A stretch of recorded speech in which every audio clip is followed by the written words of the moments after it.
The broadcast is now starting. All attendees are in listen-only mode.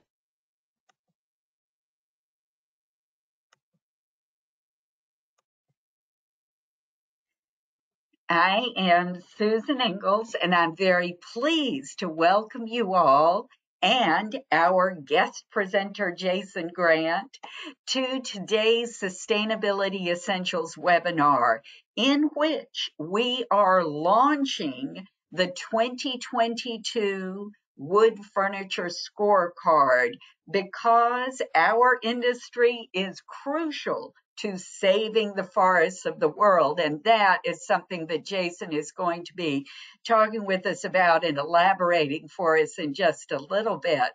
We want to hear from all of you as well as from Jason. So please send in questions and comments using the box on the right-hand side of your screen. At the end of our presentation, we will turn to your questions and comments and respond to all of them. Thank you for being here with us. So to start with, I am going to make sure all of you know a little bit of background about our organization, which is 15 years old now, and we will be celebrating that 15th anniversary on April 1st in High Point. I hope you will join us for the party and for the grand occasion. Sustainable Furnishings Council is made up of nearly 400 companies that are involved in the residential furnishings industry in various ways, supplying materials like wood, manufacturing all kinds of products, stores where these things are sold, in design firms, and importantly, environmental conservation organizations. When we started, we needed to determine what are best practices for sustainability in our industry, to set standards for recognizing good implementation of those practices, and then to begin educating the industry. Each of our member companies has made their own public and verifiable commitment to sustainability, to transparency, to continuous improvement, and we are here to help. So we are an educational organization more than anything else. And if you are interested in the kinds of things we're talking about today, I invite you to join us for more programming, especially our Green Leaders course, which is a 6-hour, 6 CEU course that will cover a lot more than we can do in this hour. It is useful immediately, whether the CEUs are important to you or not. As y'all probably understand, sustainability is a multifaceted term. It is not a regulated term. It describes a general area, and we want our members and the industry to move forward in any and all aspects of sustainability.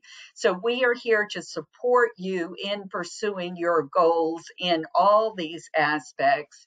We do this importantly with working groups that our members are parts of and that meet every single week to discuss one aspect or another of our cause. We address each aspect of sustainability with initiatives. And that is important because the furnishings industry relates directly to any aspect you might name. For instance, in carbon emissions, we are, as a global manufacturing industry, burning a lot of fossil fuels to generate electricity and to transport materials and finished goods all around the globe. Often, those materials are wood and those finished products are made of wood. So we have a large responsibility to halt deforestation. We make a lot of our products with chemical inputs somewhere along the line, if not on the finished product. And each of these that are the most commonly used ones in our industry are persistent in the environment and linked directly to harm to human health and other life on the planet, of course. A lot of them occur in textiles and in other coverings that we might put on furniture.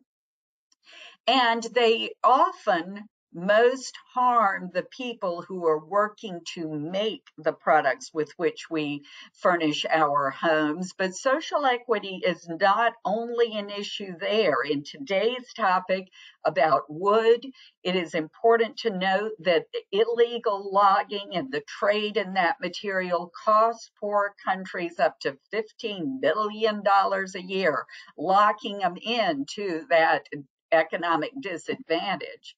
Finally, we throw away way too much furniture.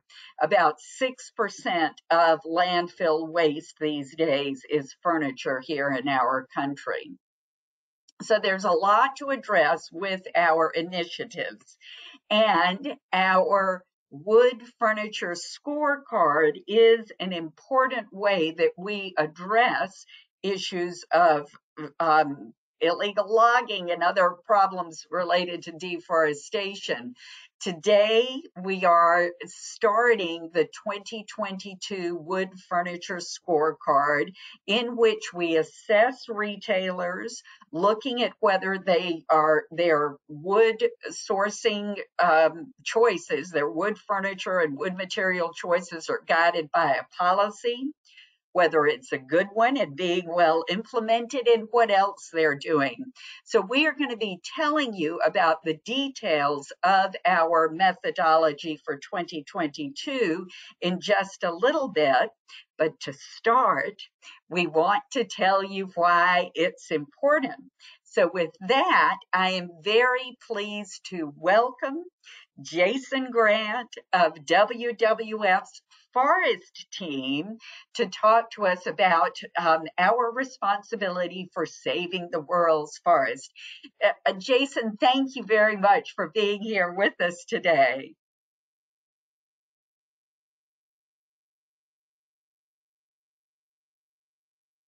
I think you were with us today, Jason. Let's see. Let's unmute you. Probably helps to unmute, huh? Yes, it does. Thank you so much, Susan. I really appreciate the opportunity to be here. So I'd like to talk about the importance of the world's forests. You could go to the next slide, Susan.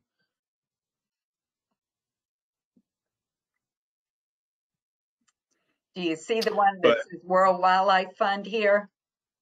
I do, yeah. Before diving into the substance of this presentation, just in case you don't know about WWF, we're one of the world's largest conservation organizations. We have a presence in 50 plus countries, about 8,000 employees worldwide, and work on a variety of dimensions of the sustainability conservation challenge, from forests to oceans to water, climate, of course. So a big organization, and I'm with WWF's Forest Team. Next slide.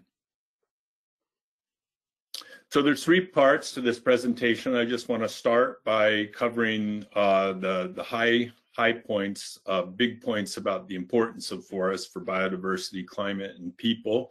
Then I want to talk about deforestation and forest degradation, both the threats to forests and the impacts of those problems. And then really want to focus in on solutions, which is what the Wood Furniture Scorecard is really about, driving solutions. So for the first part, I think most folks are aware of this, but next slide. Forests are extremely valuable for biological diversity and ecosystem functions, integrity. They really are vital to life on Earth. They contain a majority of the Earth's terrestrial plant and animal species. They regulate regional climate. They create water. If you deforest, it's often linked to desertification. If you plant trees, it literally can create water. They control flooding. They provide all sorts of environmental services that we take for granted until they go away. Next slide.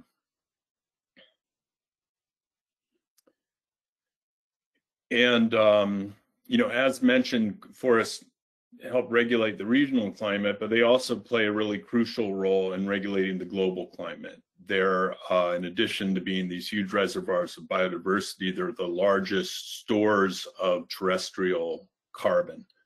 And when we cut forests, burn forests, we release all that carbon into the atmosphere. They also can play one of the most significant roles in carbon removal, in drawing down some of the excess carbon that's in the atmosphere. So it can kind of go both ways. They can be a huge source of carbon, or they can be a very significant part of the solution in removing some of the excess carbon in the atmosphere. Next slide.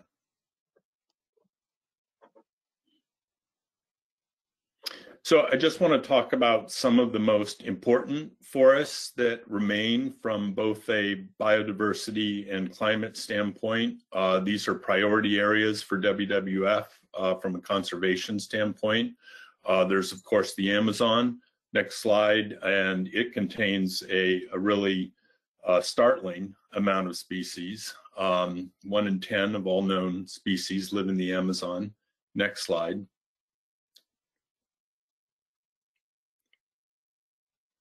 Another priority area is the Congo Basin in West and Central Africa. It's an area of forest. All of these areas of forest are under significant threats, but the Congo Basin contains some amazing species. It's the second largest expanse of tropical rainforest remaining, and it's definitely, you know, one of the remaining treasures on the planet. Next slide.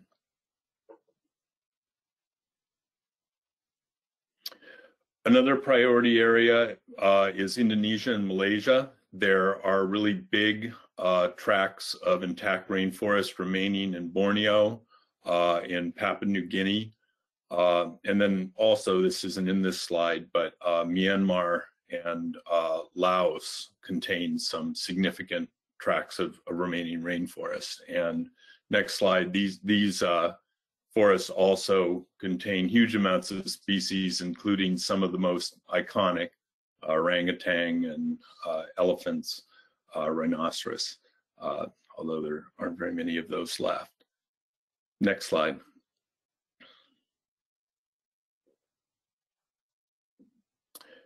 And some of the most significant remaining intact forests are in the north. The Russian Far East contains some really valuable forests in terms of habitat for rare species. Next slide. Such as the Amur tiger, the Amur leopard.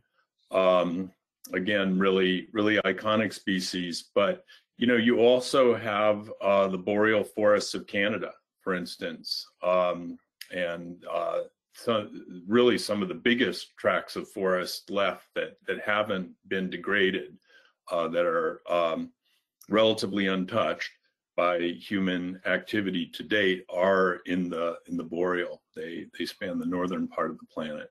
We usually think of tropical rainforests when we think of deforestation, forest degradation, and forest loss. But the forests of the boreal are also under threat and are extremely important. Next slide.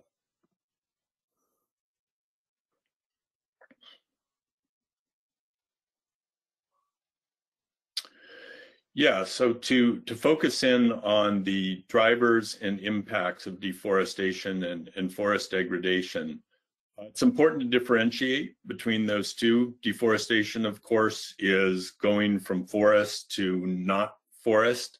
which can happen for a variety of reasons. We'll focus in on that. And forest degradation is, of course, not clearing the forest and replacing it with something else, but it's reducing its ecological integrity, its carbon stores, and its biodiversity.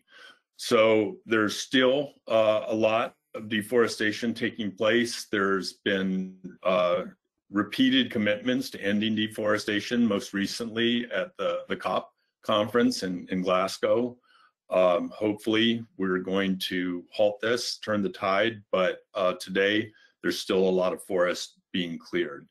And a lot of the remaining forest is close to an edge. You know, it's shrinking and shrinking and shrinking from the outside. And this is not only a threat to ecosystems and biodiversity, it's also a really significant source of greenhouse gas emissions. When you clear or burn these forests, you are releasing not only the carbon that's in the vegetation, but also the carbon that's stored in the soil, which can be as much as 50% of forest carbon stores. So today it's a huge source of greenhouse gas emissions. Unless we halt forest degradation and deforestation, we are not going to solve the climate crisis. Next slide. The WWF periodically, every 5 years, releases a report we call the Living Planet Report that, among other things, tracks biodiversity loss and the loss of some of the more important species, or maybe the more visible species. And in populations that we've been monitoring since 1970, we've seen a 68% decline in those populations. So it's really concerning, but we can turn it around. Next slide.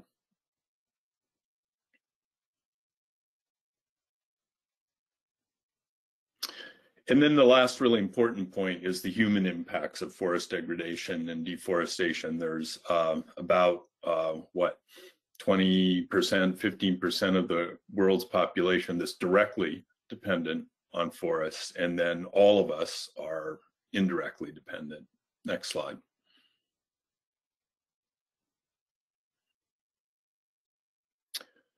So what are the drivers of deforestation? The biggest one is agriculture, commodities like palm oil, soy, cocoa, and we're a hungry planet with a growing population, so we tend to expand the area on which we grow food, and we need to figure out how to intensify our production rather than continue to expand it geographically. Next slide.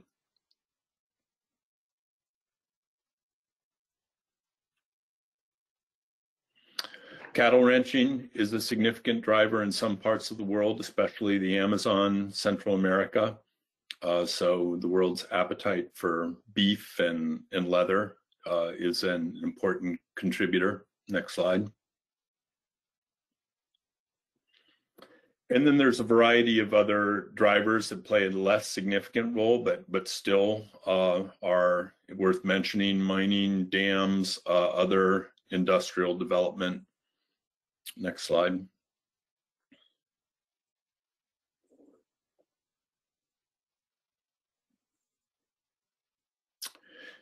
And then we get into drivers of forest degradation. And overall, in general, with the exception of parts of the pulp and paper industry, the wood products industry is usually not tied to deforestation.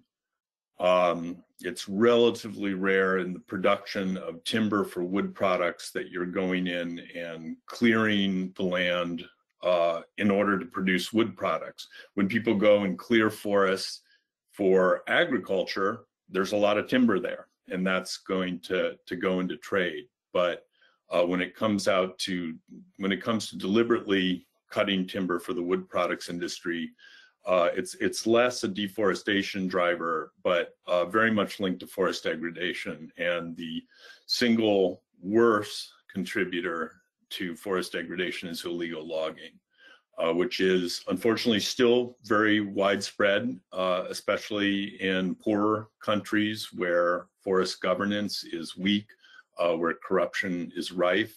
Next slide.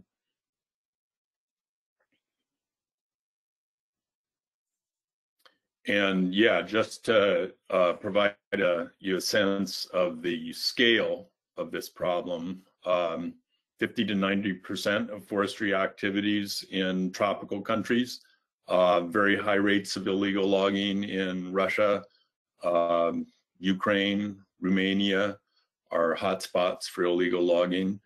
Between 15%, 30% of timber traded internationally is very risky, probably illegal.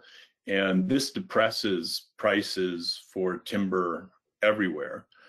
This is one of the reasons that in the US, in the European Union, and in Australia, Japan, South Korea, a number of companies have made it a crime here to trade in wood that was illegally logged or traded in the countries of origin, because this undermines our domestic industries and our own efforts to manage our forests responsibly by driving prices down.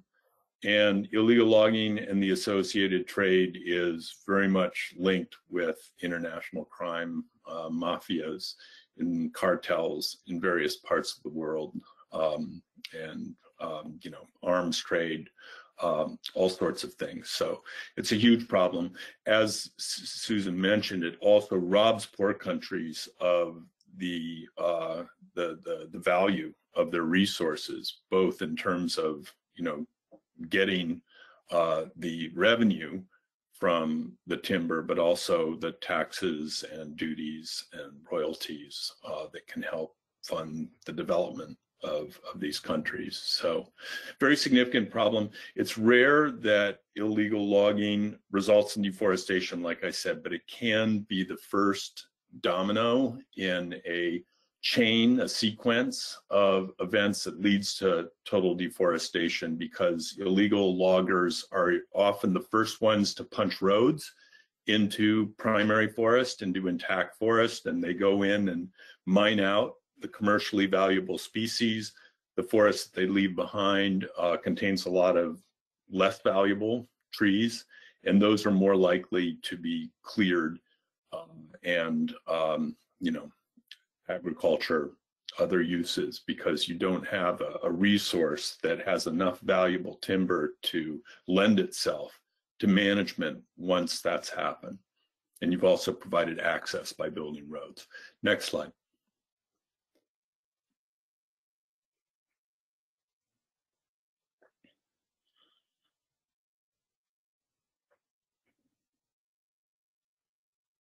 Yeah, and I think it's also worth mentioning that logging that is legal, but that is unsustainable, that is environmentally damaging, also causes forest degradation. And this kind of logging isn't limited to developing world, other places. There still is unsustainable logging taking place in the U.S.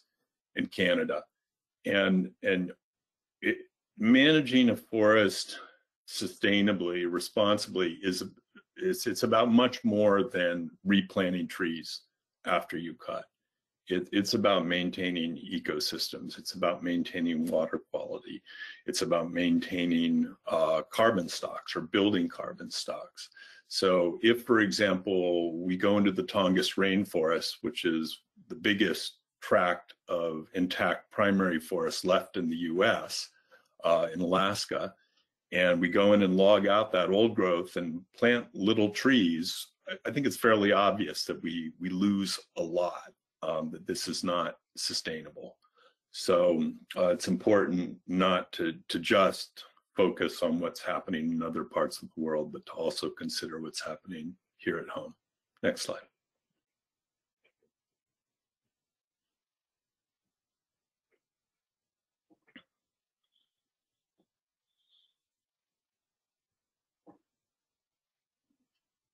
Do you see the slide, North America forest degradation?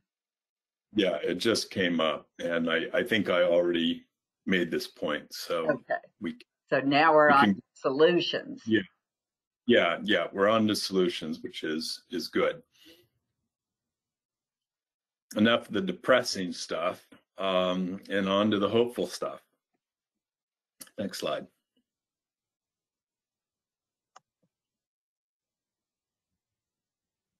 So there we see wood as the climate solution for you to discuss. Yeah. So one of the really important opportunities for tackling the climate crisis, like I said, is to leverage the power of forests to solve the problems of emissions and carbon removal. And wood is a very exciting opportunity to lower our carbon footprint globally. From a life cycle assessment standpoint, cradle to grave, wood does generally have less connection to carbon emissions than other materials. Obviously iron, metals in general, cement, a whole variety of other materials have a bigger carbon footprint, generally speaking. And it's true that when you harvest timber, a portion of that timber goes into products that, if they're long-lived, they're going to store it. Of course, if you burn the wood for energy or fuel, if you turn it into toilet paper, that has a very short life, the carbon that is stored in the wood is going to be released relatively soon.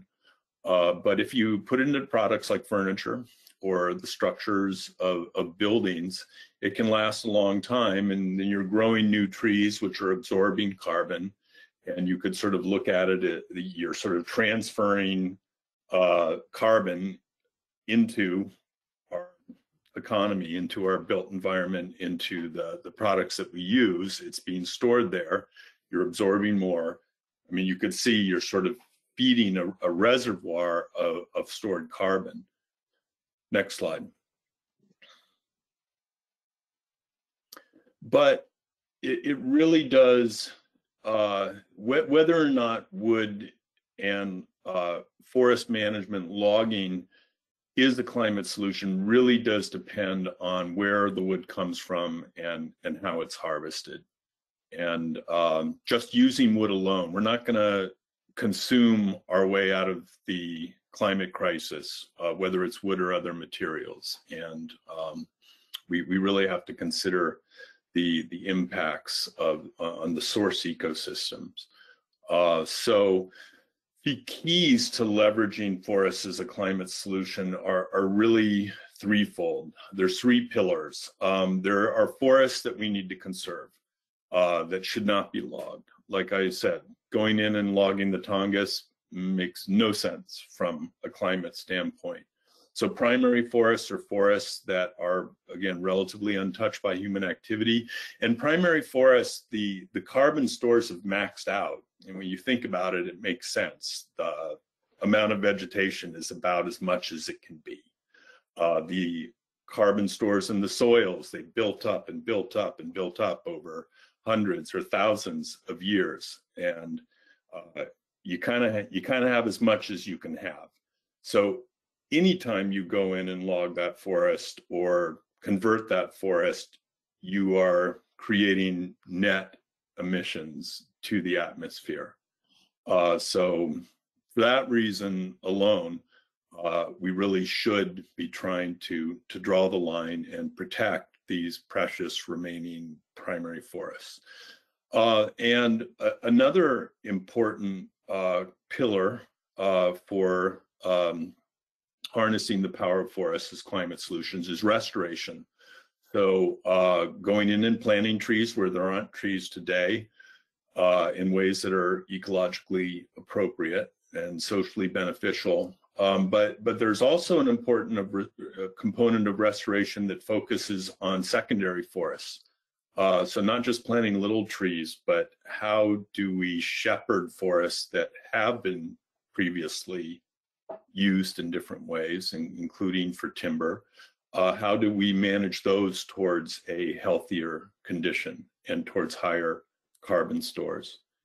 And then finally, where we are focused on wood production, whether it's forests or plantations, we can improve our management practices in many cases that in ways that build forest carbon stores and that increase the resilience of these forests against threats like pests, fire,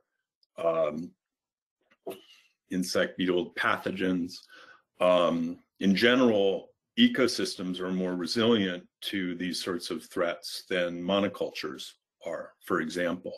So the more that we can diversify the systems that produce our timber, the more resilient they're going to be to the inevitable changes that are coming. Next slide.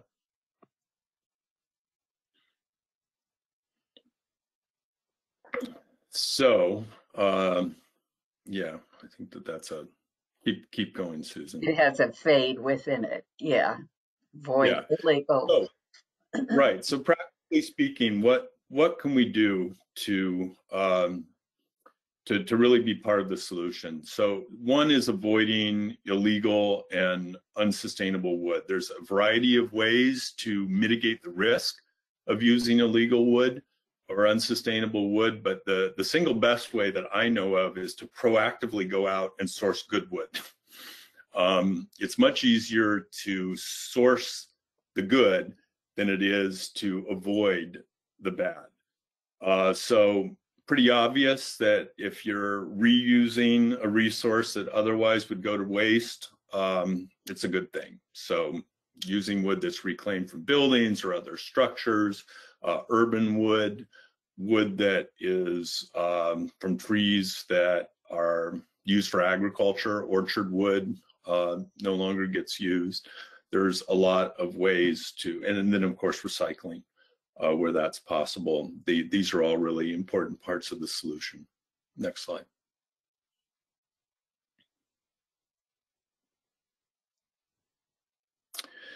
Yeah, and then going out and identifying forestry operations that are doing a really good job, improve forest management. What constitutes improved forest management? It means going above and beyond the regulatory minimum. I can't think of any place where the regulatory bar is so high that it couldn't be significantly improved on. So it means looking out for people and managing forests in ways that improve their resilience and carbon storage, like I said. Next slide. And just to illustrate on the carbon piece how this can work, this slide tries to show what typically happens with forest carbon in a managed forest. So one very important question as to whether forestry is helping or hurting is, again, it's about the starting condition. Are you starting with low carbon stores and planting trees or growing trees in a secondary forest where the carbon storage is relatively low, in which case over time, that carbon is going to build up to the point where you cut, and that's the light green line on the bottom, or are you starting with primary forests where you have high carbon stores, you go in and log and you get a drop in that carbon, you create a carbon debt. So that's a really important question. But what happens here is whatever the starting condition, once you start harvesting, if it's a managed forest, you get a drop when you log, and then you let the trees grow and it builds back up and you kind of get a wave pattern. And this is a forest that's being managed on a 50-year rotation, meaning you go in and cut every 50 years. And whatever the starting condition, it's gonna equalize at some point if you're doing the same management regime. Next slide. But how can you manage a forest so that you build carbon stores? What does that look like? And to illustrate this, I want to use an analogy, what I call the leaky bucket analogy. So picture a forest as a bucket and the carbon in this forest as the water in the bucket. Next slide. So like I've been saying, a primary forest, an old growth forest, the carbon stores are pretty much maxed out. You still have carbon coming in, there's still stuff growing, and you have carbon escaping. Trees are dying, there's fires, there's wind throw, storms, there's a variety of ways that carbon is lost. But overall, it pretty much stays in equilibrium on average, and the bucket is about as full as it can get on average. So when you go in and log a forest, you are going to lose carbon, like you saw in the wave pattern. But the amount of carbon that you lose is going to depend on the intensity of the logging. And in this analogy, this intensity is illustrated by both the number of holes that you create in the bucket. So that would be how often you harvest and how extensively you're harvesting in a forest tract, and then the size of the holes. So the size of your clear cuts. Are you doing big clear cuts versus small ones? Are you doing selective felling, uneven age management versus even age management? So the more intensive it is, the more you're going to lose carbon. The lower the carbon stocks are going to fall to. And then the less intensive, you're going to keep higher levels of forest carbon on average. Just sort of makes basic logical sense, doesn't it? Next slide. So you see the leaky bucket analogy here with them leaking out, right? Yeah, with the more intensive causing more water, carbon to leak out. So I'll go to the next, and we'll talk about FSC. All right, well, I think we lost a slide, but the point is that if you have a forest that's been managed intensively, in other words, you've created these big holes, lots of them, and you have a low level of carbon storage, relatively speaking, you can change the forest management regime. You can start making the clear cuts smaller. You can extend your rotations. You can go from 40-year rotations to 50 or 60-year rotations. There's a variety of things that you can do that are going to make those holes smaller and less frequent. Still produce timber, but you are building carbon stores on average. And if we do this over large areas, we are removing a lot of carbon out of the atmosphere. So not only do we get the benefit of the stored carbon from wood products, but we get a benefit from how we are increasing carbon stores in the land. So that's the point of that analogy. So how does WWF try to drive improved forest management of this kind? The key tool that we support is FSC certification. And there's two main components to forest certification. I don't know how familiar you are with forest certification systems, but there's two main pieces. There's forest management certification, there's standards for that, how you manage the forest, and then there's chain of custody certification, which are the rules for how the certified timber moves through the value chain and how it needs to be handled. Next slide.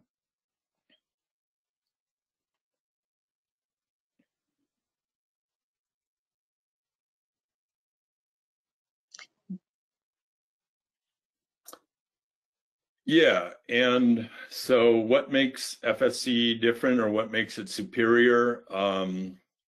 It comes back to all the things that I've been talking about. I'm not going to dwell on this, and we want to leave time for Q&A and discussion, but it has to do with managing forests in ways that maintain or improve their ecological integrity, habitat, that protect old growth primary forest, and then there's a very important social component, recognizing, upholding the rights of indigenous people, economically beneficial forestry that supports local economies, protecting water quality. So FSC addresses all these dimensions of sustainability. Like Susan said, it's a complex, multifaceted issue, and FSC is really very comprehensive in its approach to defining responsible forestry. And the last thing that I just want to mention is that WWF engages with companies in trying to promote both responsible sourcing and forest conservation and restoration. The way that we do that is through a program called Forest Forward. Next slide.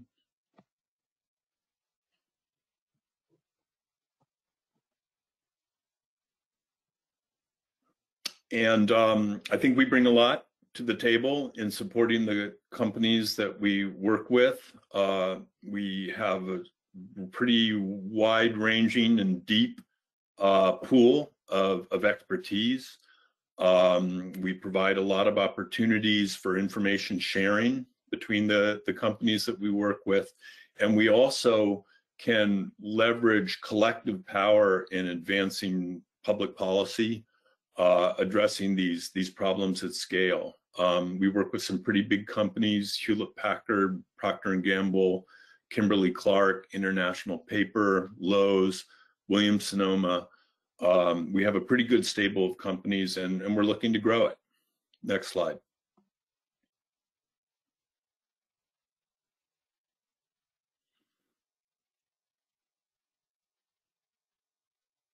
We're seeing about source responsibly, the pathways.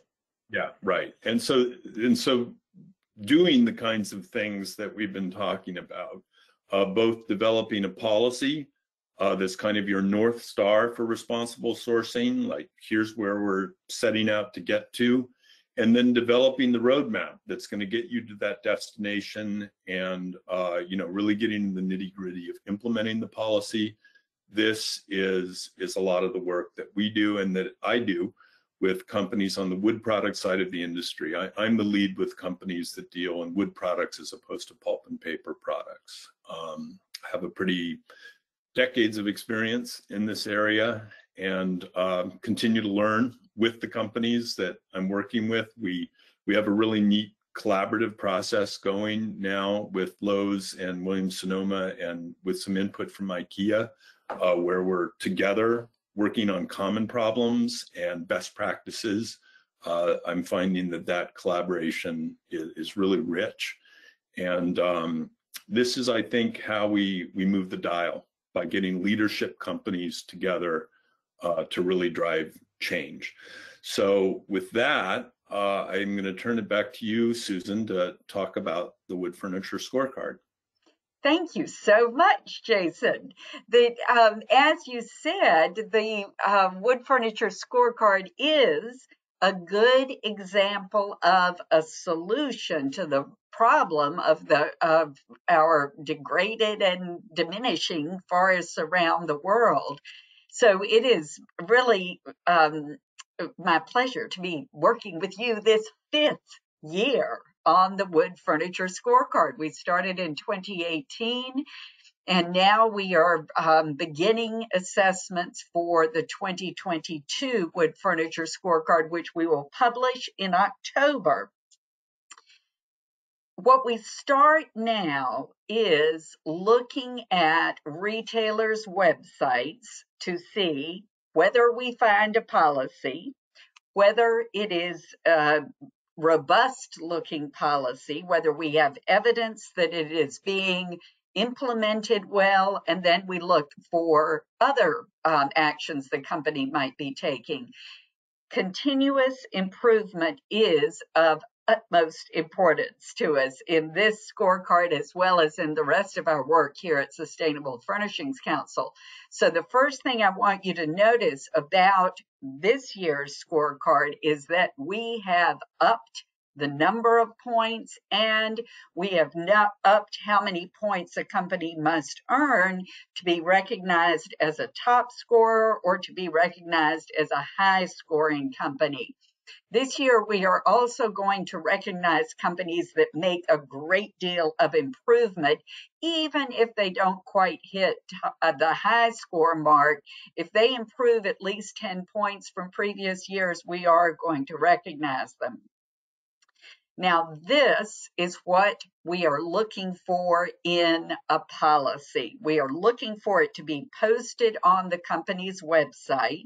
We are looking for a stated commitment to avoid sourcing illegal or controversial wood, which we define for you here. And we are happy to help you understand any of these details. As Jason has been saying, certifications of forest management and of how the wood is handled through, as it goes from the forest all the way to your dining room table, certification can assure us that that the sourcing was better. And so we look for a commitment specifically to certified wood, and we know that Forest Stewardship Council certification is the best for all the reasons Jason described. So we look specifically for that. We give you points for having a commitment to certified wood, and more points if it is specifically stated as a commitment to FSC certified wood. Then we start looking at how you are performing. So are you publishing any quantitative goals? Have you said what your targets are? Are you reporting against those targets? Is there perhaps third-party verification of your public reporting? We are interested in that kind of transparency. And then specifically, we are interested in how you are progressing. Are you reporting? Can you assure us that more than 25% of the wood that you've bought or sold is recycled, reclaimed, is certified? We would give you points for that, and we would give you more if it is specifically FSC or recycled reclaimed, because that has the least leaky bucket of the forest that this wood is coming from. And as you can see, the more you are able to report, the more points you are going to earn. Then we are going to look and see if there is anything else on your website about sustainability. Do you talk in general about your commitment to this cause? And are you a member of Sustainable Furnishings Council, which would ensure your commitment to the cause? Do you specifically have a statement about your commitment to sourcing wood responsibly? Even if you don't have a policy, is there something like a statement on your site? And can we find, by looking like any other shopper, can we find product that is of recycled or reclaimed wood, that is of certified wood, that is specifically of FSC certified wood? We want to be able to see progress, and it is important that if you already have a policy in place, and we know that because we scored you last year or all the last several years, then we are going to be looking for evidence of implementation of the policy we know you already have. If we do not find any progress, we are going to dock you a couple of points. So those of you who have been scored before need to be continuously improving. Those of you who have not been scored before, the failing to demonstrate would not be applicable to you. So in all, there are 35 points, and we do want to see you earning as many as you can of them, and we want to see continuous improvement. That's what we want. Jason and I want to take these last 10 minutes or so of our time together to answer questions you might have about the forests of the world, about doing your part to help preserve them. So I'm going to leave this slide up while we answer your questions, which you can put in the box to the right. And there are several questions here, so I will just start by reading them. It seems to me the scorecard needs to start with manufacturers of furniture. Why is the focus on retailers? Very good question. Large retailers, of course, often manufacture their own furniture. So there are in our industry companies that own factories as well as stores. They are vertical operations. The consumer knows about the store. The consumer is going to be walking into the store or going to the store's website to make their choices. So the retailer, whether they own their own factories or whether they shop various showrooms at High Point Market or whether they contract factory production, the retailers are the ones that have to answer to the consumer. And so that is why we are starting with where consumers buy their furniture. And the next question, in regards to certification, we all know that most certification don't cover traceability. What is your take on furniture with traceability but not with FSC or PEFC certification? So, Jason, perhaps you can speak to certifications and traceability. Yeah, that's a good question. That's a sophisticated question. It's true that forest certification systems generally don't provide traceability, and most people think they do. I won't go into the reasons why, but that is generally the case. Mm-hmm. So if you have traceability, I think it's fantastic, and I'm going to assume that you're tracing back to something decent. Mm-hmm. Traceability back to a source that isn't a good source doesn't, seem worth much. Mm-hmm. And so if you have traceability, I would say that's a differentiator. Mm-hmm. And I'd make the most of it and tell the story about your source. There are a lot of good forestry operations that aren't certified under any standard. Mm-hmm. And so I think it's just about storytelling. Writ large on the scorecard, we don't credit non-certified wood for the simple reason that it's the only thing out there that provides a verification mechanism through independent auditing. Otherwise, you're just completely relying on what people tell you. And I have yet to see anyone selling wood products or paper products who doesn't say that it's sustainable. It's all great according to the marketing. And there's good players out there and not so good players out there. There's people who tell the truth and people who fudge. So it's important when we're looking at virgin wood. If it's reclaimed wood, I think it's much more obvious. But if we're talking about virgin wood, it's important to have an element of third-party verification. But if you have traceability and you're tracing from good sources, it's great. And, tell that story. So legality, certification, and traceability of the specific product is enough when you've got a credible story and when you can demonstrate transparency. And that's going to help, of course, if you are examined under the Lacey Act.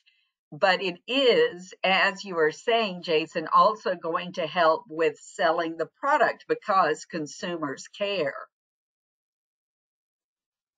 Yeah, a lot of the companies that I see attempting traceability or fully implementing traceability are looking at compliance. and they're focused on high-risk supply chains.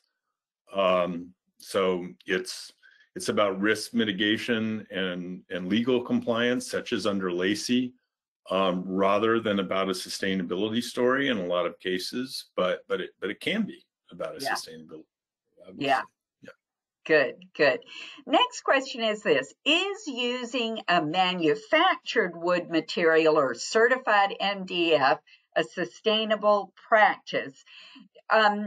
Jason, let's talk about this. I'm going to get you to talk about this MDF, and our industry does use a lot of composite wood products. So it uses often a sofa is going to have a composite material for its frame instead of a solid wood frame, etc.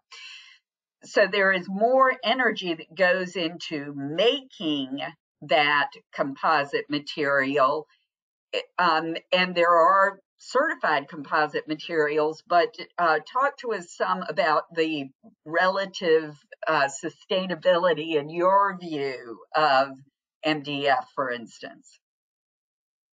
Well, I mean, ultimately, the fiber that's in MDF comes from a forest. And so it's always going to come back to forest management sourcing, regardless of what the wood product is, whether it's a composite or not. MDF, particle board, HDF, they usually use pre-consumer recycled content as some significant portion of the inputs will come from sawmill residuals or other byproducts of a primary manufacturing process. But the logs that came into the sawmill came from somewhere, and how they were harvested had an impact. So I think fiber-based composites are great from a utilization standpoint. You're wasting less, and that's a good thing. But at the end of the day, there's no such thing as good or bad wood. There's only good or bad forestry is good watchword. Yeah, good point. Do you have any concern that MDF manufacture, for instance, and other products like that are a place where illegally logged wood is hidden? Throw it in, grind it up, nobody will know where it came from? Is it more important to have certified MDF? That laundering problem can happen at any point in the supply chain. Okay. So yeah, it can happen with MDF, but I wouldn't say it's any easier or less easy. It can happen with logs in a log yard, and then that happens a lot. A lot of the laundering of illegal wood has to happen at the primary manufacturing level because it's a log, right? Yeah. An illegal log, and so people find ways to launder that illegal wood into the primary manufacturing process, and they make it look legal by faking documentation. Typically the case. And so there are very exciting advances in wood testing technologies. Where you can go in and scientifically verify species, but also geographical origin if you have enough reference data. Data that's collected from the forest, go out, collect samples, do the test of the samples. You now can test wood that is claimed to come from that area and verify that claim. And that's it doesn't rely on papers. It doesn't rely on audits that are pre-scheduled. People go out for a day or two and everyone knows they're coming, not necessarily the best way to catch the crooks. So these scientific techniques, the science doesn't lie. And this holds a lot of potential. And folks who work on forest legality, sustainability, FSC is looking to incorporate timber testing into high-risk supply chains for certified products. So that's something that's exciting. That is great. Now we're almost out of time, but I want to be sure we get to these. I put two questions together. What is the most useful direction that we as retailers can give to manufacturers? What is the most useful direction we can give our manufacturers? And for them to become FSC certified, for instance, or just to give them guidance? And how do we help smaller companies? You start with a good policy and then you implement that policy. And it's a journey. I'm working closely with Williams Sonoma. They've been on this journey for 12 years at least. And they'll tell you that they have had to work with their vendors and work with their vendors and work with their vendors and support them and train them and provide them with resources and meet them where they are. Find out what their issues are. What are the barriers? How can they help? And making clear that if a vendor cooperates, if they move in the right direction, then it's about a long-term business relationship and a commitment. And I think that's it. It's a journey. It's not, black or white, like giving people like, well, it has to be this by this time, or I'm not, that doesn't work. So if you have trusted vendors, if you have good relationships, you say, we've adopted this policy, we want to bring you into compliance with our policy. This is going to take time. It may not be possible today for you to do an FSC certified product. Let's understand why. Let's analyze the barriers. Let's see what you can do today or next year. Let's together set a target. And so that's really kind of the nuts and the bolts of the work that I day in and day out with. I mean, Lowe's, I can tell you, they're sourcing a lot of wood. There's a lot of complexity. And we're taking it product line at a time. We're focusing on the highest risk product lines first. We move the dial. The collective action really helps. If we could get a bunch of furniture retailers working together, pulling in the same direction. A lot of retailers are sourcing from the same manufacturers. The more that these big manufacturers in Vietnam or Indonesia or China, wherever they might be, are getting a consistent signal, faster they're going to move. So that's really the sort of thing that we're trying to accomplish with Forest Forward. I know that that's what SFC is trying to support through the Wood Furniture Scorecard. If we can get critical mass on the demand side, then we're going to build critical mass on the supply side. This has just been over and over, and it's another reason to focus on the retailers. They're the ones who are consumer facing. They're the ones who have the most to risk if they fall afoul of Lacey in terms of their good names. And I think if the retailers lead, then the manufacturers are going to follow. I know. I think so too. Good. And we do have a couple of questions here about finding material, finding certified lumber, and finding other materials. So know that there is I'm going to give you two resources on sustainablefurnishings.org, our website. You can use our finder to find some of what you're looking for, but also the FSC website does have a finder on it, and you can use it to find good wood materials too. In the U.S., build with FSC.org. Let's repeat that website, Jason. Build with FSC.org, and you can get there from the main FSC US website, but that's the one that's been specifically set up for folks in the construction industry, but furniture uses the same stuff. So great. We have used up our whole hour plus, and it has been fascinating. Thank you so much, Jason. I really, really appreciate all you have shared with us, and I really appreciate your expertise and the work you do with us and all that you have to offer to our industry with Forest Forward. So I know that there are some questions we didn't get to, but Jason, you will have these questions from these people and you will be able to respond to them individually if it's a question for you instead of for me. So y'all, you will continue to hear from us. And thank you very much for your attention today. I hope you will join us again next month for our next month's webinar. Bye now. Thanks, Susan. Thanks, Bye, Jason. everybody. Bye-bye.